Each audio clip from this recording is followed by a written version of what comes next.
My unfaithful partner then insisted I finance her existence with her fresh lover and even attempted to take legal action against me. But the events that followed demolished her entire world. I, a 28-year-old man, encountered my former girlfriend Susie, 27-year-old woman, during university when we were both completely penniless. I was working hard on a computer engineering program while she pursued media studies. We connected over inexpensive meals and late-night cram sessions.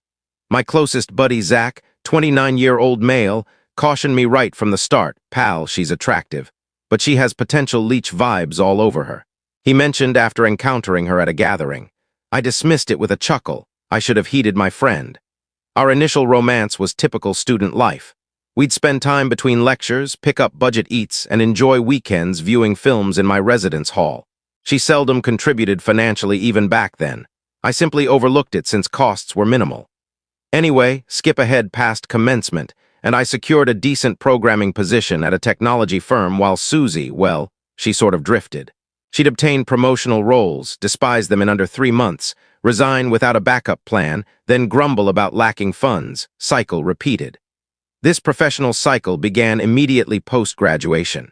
Her initial employment was at an advertising firm where she alleged her supervisor was harmful and left after merely 8 weeks.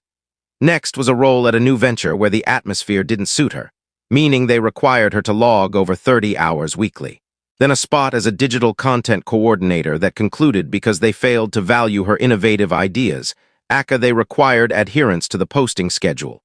Somehow, I wound up covering nearly all expenses. I handled 80% of our housing costs, every service bill, food purchases, her mobile plan, vehicle coverage, and even her education debt minimums certain months.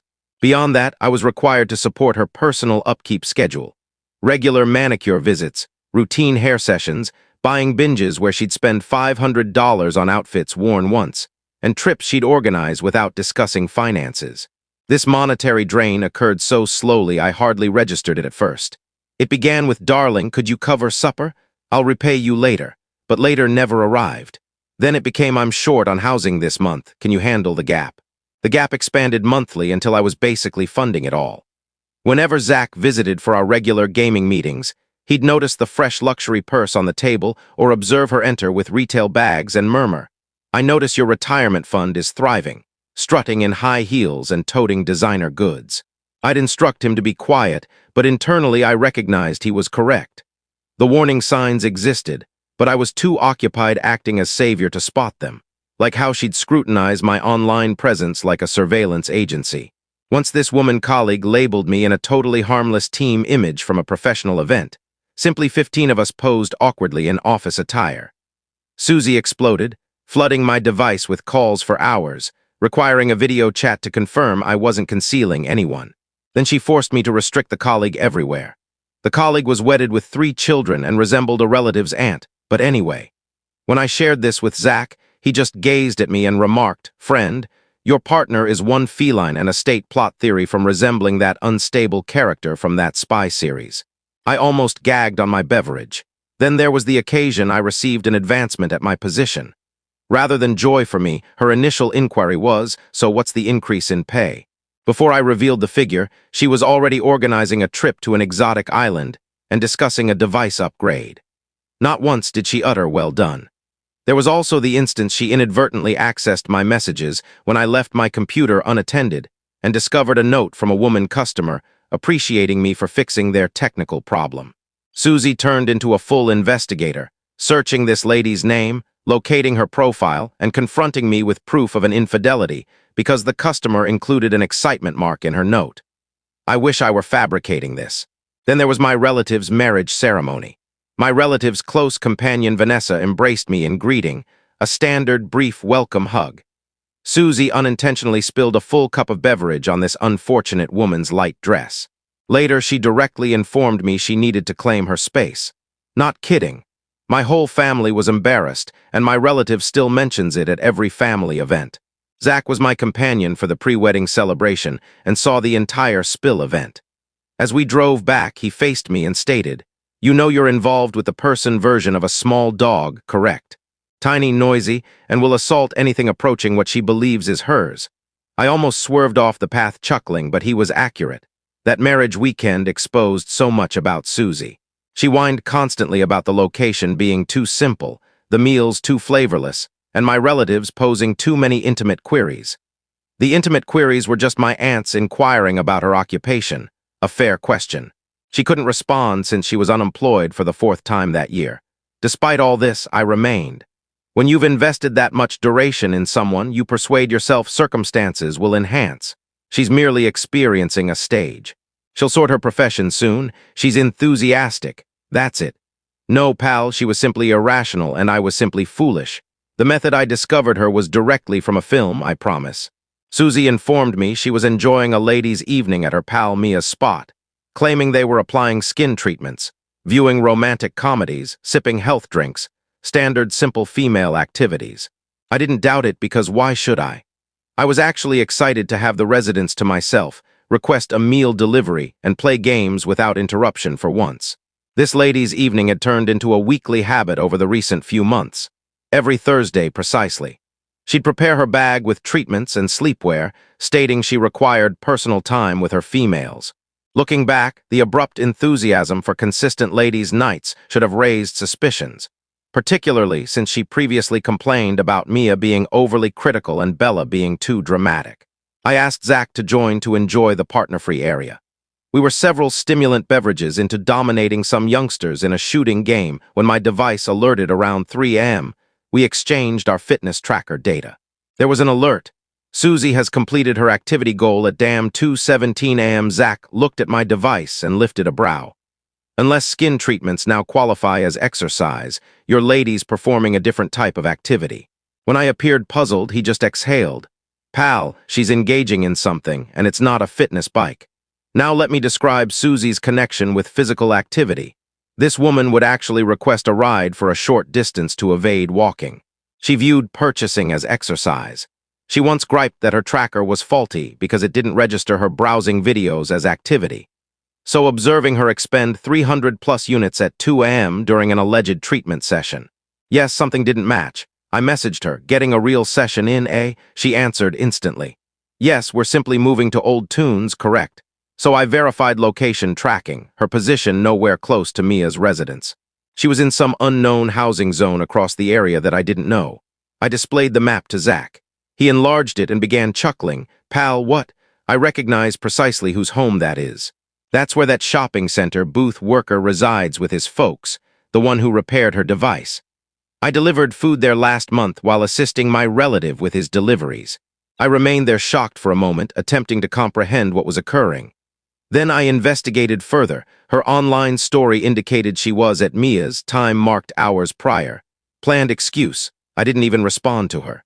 Just resumed playing with Zach, who spent the remaining evening creating absurd activity jokes. Hey, pal, hand me another stimulant. I need to finish my energy goal tonight. When she returned the following morning appearing all satisfied with that recent intimacy shine, I merely presented her the captures. First came the alarm, then the deceptions. First, it was my tracker must be malfunctioning. Then we chose to take a late-night stroll for air. Then we really went to Bella's location instead. When I displayed the address from tracking and showed it wasn't any of her spots, she finally broke. Okay, I was with Jard, and you know, he fulfills me in ways you never did. I've been meeting him for weeks. You're so pitiful you didn't even detect. Jard, some failure who operated at one of those device booths in the center. The guy had been jobless more than employed in the past year, still resided in his folks' lower level at 29, had a real display of cartoon models. That's who she was discarding 9 years for. The worst aspect. She'd encountered him when I brought her to repair her device screen after she damaged it, hurling it at me during a dispute about her spending patterns. I even covered the fix. So essentially, I sponsored their initial meeting. Damn my life. That evening contacted Zach. He arrived at my place in 20 minutes with a pack of stimulants and no pity. So let me clarify this, he stated while opening a container. You supported her infidelity by paying for her device repair from the same man she's involved with. That's not just being betrayed, that's being innovated upon. Only Zach could make me chuckle on truly the worst day of my existence. When Susie understood I had real proof and wasn't accepting her nonsense, she didn't express regret. No, instead she flipped the script and became angry at me. "You're violating my personal space by monitoring me," she yelled, the monitoring she had demanded because she was concerned about me. "You tricked me. You knew I was dissatisfied and you pushed me to this." "Ah, yes, I compelled her to engage with center booth guy, but that was merely the starter of entitlement. The primary dish was approaching. "Look, we've shared 9 years," she stated abruptly, all composed and logical. "Individuals err. I'm not terminating things with Jard, though. He understands me. I believe we should attempt a non-exclusive arrangement." I instructed her to gather her items and leave. "No, you should depart," she stated, completely earnest. "My name is on the agreement too, and I have no place to go. Jard's folks' lower level isn't sufficient for both yet, like I was expected to wait until they located larger space for their romance spot. You can reside with your folks until we resolve this, but you must continue covering the housing here and the services and my mobile costs." I truly believed she was jesting. She wasn't. "You can't simply halt support monetarily because I developed feelings for another. That's monetary mistreatment. I've constructed my existence around your earnings." That's when Zach, who had been unusually silent in the cooking area, likely updating our circle, entered and applauded slowly. "Wow, remarkable display. Is this from the same creator who made that thriller film, or is this a unique fantasy?" Susie launched a footwear at him, which he grabbed easily, and she's aggressive too. The complete set, everyone. She genuinely attempted to justify how her betrayal was somehow my responsibility. Alleged I ignored her feelings by laboring late to fund her purchasing habits. Said I compelled her to seek elsewhere by not satisfying her requirements. Apparently, her requirements involved a fresh gadget every half year and regular relaxation days. The psychological acrobatics persisted as she clarified that she merited joy and shouldn't have to forfeit monetarily just because our connection was evolving, rich from someone who hadn't added to our home. Then came the punch.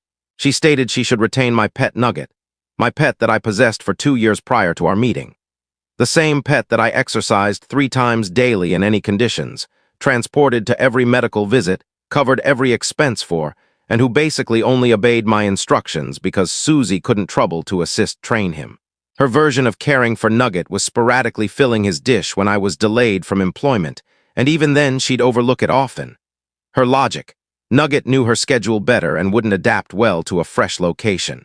She actually stated seriously, "You can visit him on weekends, but you'll need to coordinate with Jard first to ensure it's convenient. Oh, and naturally you'll still handle all his costs and medical bills." Zach actually ejected his beverage at this point. "Apologies.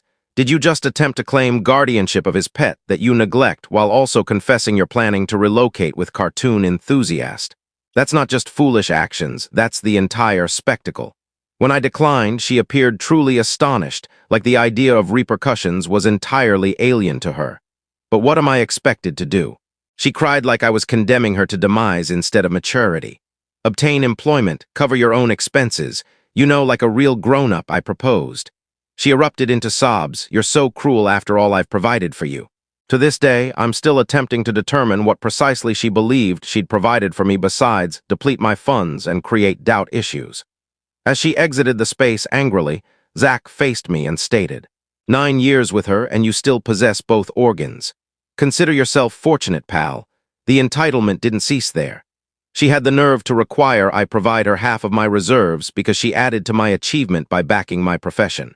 Her concept of backing was sporadically wishing me success before a key session while simultaneously sending links to costly products she desired me to acquire. She also demanded I surrender my gaming console because she utilized it more to stream shows, not even games, and my portable computer because she required it for employment searches. When I refused, she attempted to shame me by claiming I was monetarily dominating and blocking her from gaining autonomy. The contradiction was totally missed by her. I granted Susie 72 hours to depart. Those 3 days were total disorder. Her pals Mia and Bella arrived to assist her through this distressing period. Yes, they used those precise terms like she was the injured party here. Turns out they had been concealing her infidelity for months. They'd produced false online stories to suggest they were together when she was really with Jard.